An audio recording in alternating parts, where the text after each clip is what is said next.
Yo, what's up guys? So, ayan.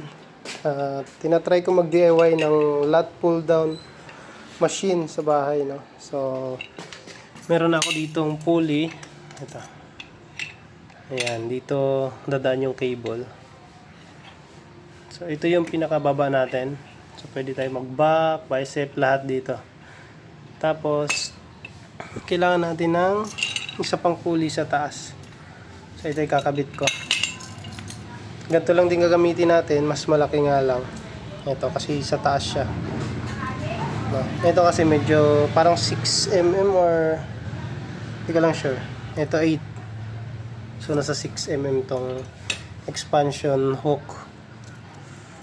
Alright, so kabit ko to sa taas. Ang sasabitan ko hindi pwede dito sa gilid kasi ang panggagalingan is yung mga plates.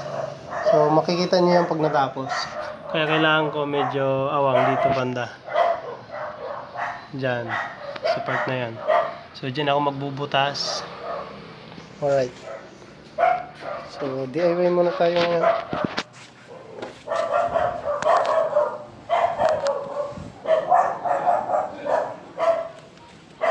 Parang hindi rin namang kita. Yan, so magbubutas muna ako.